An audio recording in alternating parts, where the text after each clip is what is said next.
Good morning everyone. Class 3 हम लोगों ने लेसन 5 पढ़ा था और लेसन 5 में क्या था, एक कविता थी, उसका शीर्षक क्या था, सुबह।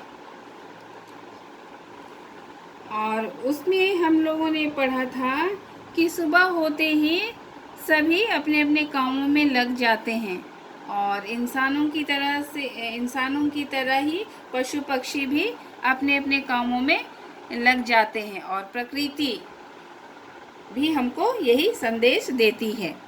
तो सबने कविता याद किया होगा, नहीं किए हैं तो याद करना है ना।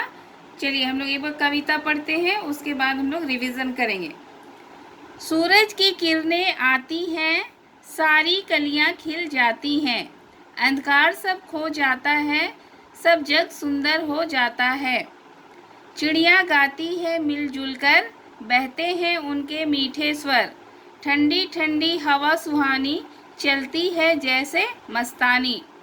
यह प्रातः की सुख बेला है, धरती का सुख अलबेला है, नई ताजगी नई कहानी, नया जोश पाते हैं प्राणी। खो देते हैं आलस सारा और काम लगता है प्यारा, सुबह भली लगती है उनको, मेहनत प्यारी लगती जिनको।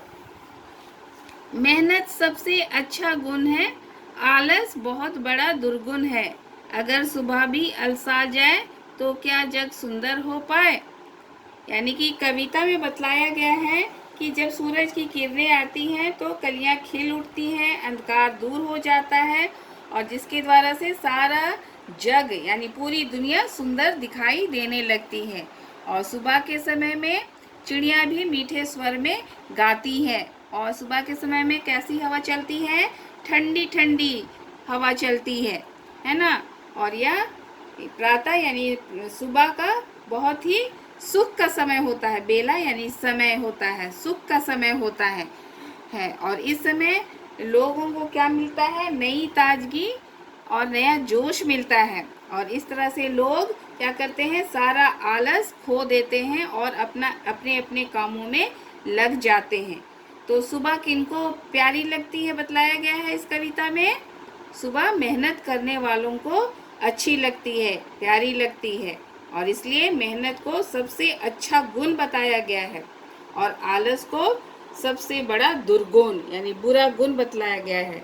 और इस तरह से बतलाया गया है कि यदि प्रकृति भी आलस करने लगे तो क्या जग यानी पूरी दुनिया सुंदर दिखाई देगी। तो यहाँ पर हम लोगों के लिए एक सवाल है कि क्या सुबह भी अलसा जाए तो क्या जग सुंदर हो पाए। तो हम लोगों को आलस नहीं करना चाहिए, ये बतलाया गया है ना। और आलस को छोड़कर हम लोग को क्या कैसा बनना है, मेहनती बनना है। हम लोग यहाँ पर पेज नंबर 36 का सेकंड क्वेश्चन देखेंगे और उनके उत्तरों को जानेंगे। आप लोगों ने कॉपी में लिखा होगा, नहीं लिखे हैं तो फिर से हम यहाँ पर बतला रहे हैं, आप लोग कॉपी में उसको लिखेंगे और याद करेंगे। सूरज की किरणें निकलने पर क्या क्या होता है। सूरज की किरणें निकलने पर कलियां खिलती हैं, अंधकार दूर हो जाता है और सारी दुनिया सुंदर दिखाई देने लगती है। ख, हवा की चाल को कवि ने कैसा बताया है। हवा की चाल को कवि ने मस्ती से चलने वाली बताया है। ग, सुबह होने पर प्राणियों को क्या मिलता है। सुबह होने पर प्राणियों को नई ताजगी और नया जोश मिलता है। घ, इस कविता से हमें क्या संदेश मिलता है। इस कविता से हमें यह संदेश मिलता है कि हमें आलस को छोड़कर मेहनती बनना है।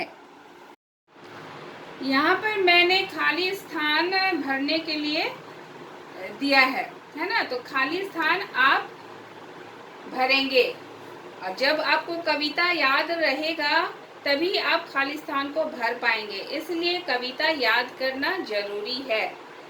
तो पहला है, सुबह के समय चिड़िया कैसे स्वर में गाती है ना। यहाँ पर क्या होगा? खाली स्थान पर कैसे स्वर में गाती है? यदि हम सवाल करते तो क्या होगा? मीठे स्वर में गाती है। तो यहाँ पर क्या भरना होगा? मीठे।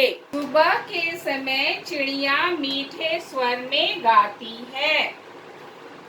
दूसरा, सुबह का समय खाली स्थान लोगों को अच्छा लगता है। तो कैसे लोगों को सुबह का समय अच्छा लगता है? किन लोगों को अच्छा लगता है ना? कैसे लोगों को अच्छा लगता है? मेहनती लोगों को। सुबह का समय मेहनती लोगों को अच्छा लगता है। तीसरा, सबसे अच्छा गुण खाली स्थान है। तो कविता में सबसे अच्छा गुण क्या बतलाया गया है? क्या है सबसे अच्छा गुण? मेहनती, यानी मेहनत, है ना? मेहनत है। तो सबसे अच्छा गुण क्या है? मेहनत है, मेहनत।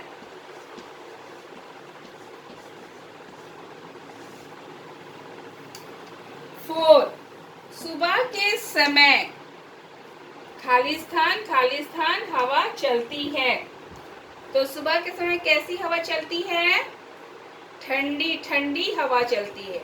सुबह के समय ठंडी ठंडी, यहाँ पर क्या भरना होगा? ठंडी ठंडी।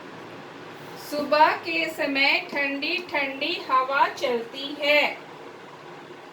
5, सुबह होते ही सारा जग खाली स्थान हो जाता है। सुबह होते ही सारा जग क्या हो जाता है?